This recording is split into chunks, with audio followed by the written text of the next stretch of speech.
సరదాగా సువర్ణ. సో, ఈరోజైతే నేను ఆంధ్రాలో ఉన్న గోవానైతే చూపించకపోతున్నానండి. అదేంటనుకుంటున్నారా? యానం అండి. సో, ఆల్మోస్ట్ అందరికీ తెలిసిందే. సో, ఇదైతే ఎదుర్లంక బ్రిడ్జ్ అండి. దీన్నే బాలయోగి వారధి అని కూడా అంటారు. సో, దానికి ఈ నేమ్ ఎందుకొచ్చిందంటే బాలయోగి గారు ఉన్నప్పుడైతే దీన్ని నిర్మించారని చెప్తున్నారు. సో, ఇదైతే ఎంట్రన్స్ అండి యానంకి. కాకినాడ నుంచి అయితే అరౌండ్ 40 కిలోమీటర్స్ డిస్టెన్స్ వస్తుందండి. యానంకి ఇంకొక నేమ్ కూడా ఉంది, కళ్యాణపురం. దానికి ఆ నేమ్ ఎందుకు వచ్చిందంటే పూర్వం అయితే బాల్య వివాహాలు ఎక్కువగా జరిగేవంట. సో అందుకని కళ్యాణపురం అని నేమ్ వచ్చిందంట. నెక్స్ట్ దాని యానం కింద మారింది. ఇదంతా రాజీవ్ బీచ్ ఏరియా. సో దీన్ని అయితే అందరూ బీచ్ కాబట్టి సముద్రం అనుకుంటారు, బట్ ఇదైతే సముద్రం కాదండి. ఇక్కడ గోదావరి సముద్రం కలిసే ప్లేస్ అనమాట. యానంలో మోస్ట్లీ ఫ్రెంచ్ మాట్లాడే వాళ్ళు కూడా ఎక్కువ ఉండేవారంటండి. ఇప్పుడైతే ఆల్మోస్ట్ తెలుగే మాట్లాడుతున్నారంట. నెక్స్ట్ ఇక్కడ వచ్చి ట్యాక్స్ కూడా చాలా తక్కువ అండి. అందుకే క్లాతింగ్ కానీ పెట్రోల్ కానీ లిక్కర్ కానీ రేట్లు తక్కువ ఉంటాయండి ఇక్కడ. సో మేము వెళ్ళినప్పుడైతే క్రౌడ్ ఎక్కువగానే ఉందండి. ఏదో తీర్థం జరిగిన ఫీల్ అయితే నాకు వచ్చింది. స్టార్టింగ్లో అయితే వీడియో తీయలేకపోయాను. శివుడి స్టాట్యూ దగ్గర అయితే మాత్రం కార్ పార్కింగ్ అయితే ప్లేస్ దొరకలేదు. సో నెక్స్ట్ ఇదైతే రాజీవ్ గాంధీ పార్క్. చాలా బాగుందండి. సిట్టింగ్ అరేంజ్మెంట్ అది కూడా చాలా బాగా ఎంజాయ్ చేస్తారు. క్లైమేట్ కూడా మేము వెళ్ళినప్పుడు చాలా బాగుంది. సో నాకైతే బాగా నచ్చింది. సో ఇదే ఎంట్రన్స్ అండి పార్క్కి. నెక్స్ట్ ఆ స్టాట్యూ దగ్గరికి వెళ్ళడానికి అయితే సైడ్ నుంచి స్టెప్స్ ఉన్నాయండి. ఒక్కసారి స్టెప్స్ ఎక్కి పైకి వెళ్ళిన తర్వాత చుట్టూ చూస్తే ఆ వ్యూ మాత్రం సూపర్గా ఉందండి. నాకైతే భలే నచ్చింది.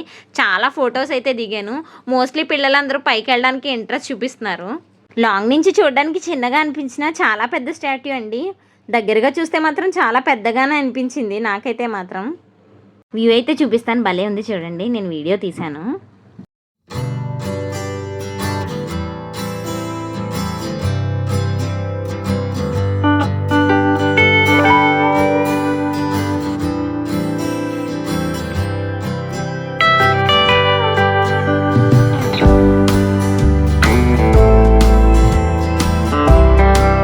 నెక్స్ట్ అయితే ఇది చూడండి, భలే ఉంది వాల్పేపర్లా. చాలా బాగుంది కదా, నాకైతే భలే నచ్చిందండి ఈ సీనరీ మాత్రం. ఇక్కడైతే వాటర్లోకి దిగడం చాలా డేంజర్ అని చెప్తున్నారండి. ఎక్కడికెక్కడ డేంజర్ బోట్స్ ఉన్నాయి. పోలీసులు కూడా వెళ్ళనివ్వడం లేదనమాట లోపలికి.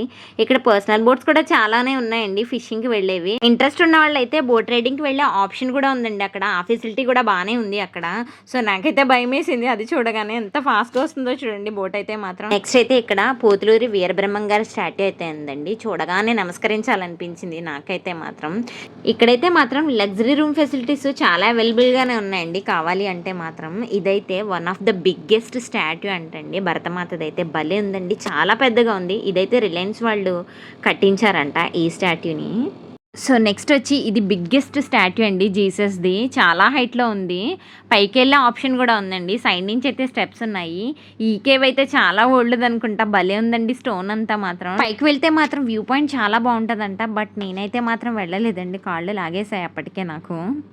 ఈ సైకిల్ చూడండి, భలే ఉంది కదా, డబల్ తొక్కచ్చంట. నేనైతే ఫస్ట్ టైం ఉండి ఇలాంటి చూడటం, మూవీలో చూడడమే కానీ బయట చూడడం ఫస్ట్ టైము. దీన్నైతే రెంట్కి ఇస్తారంటండి కావాలంటే. వెళ్ళిపోయేటప్పుడు బ్రిటిషర్స్ ఈ పోలీస్ క్యాబ్స్ పట్టుకెళ్ళడం మర్చిపోయినట్టున్నారు. భలే ఉన్నాయి చూడడానికి మాత్రం. సబ్స్క్రైబ్ చేయడం మాత్రం మర్చిపోవద్దు. See in the next video. Bye.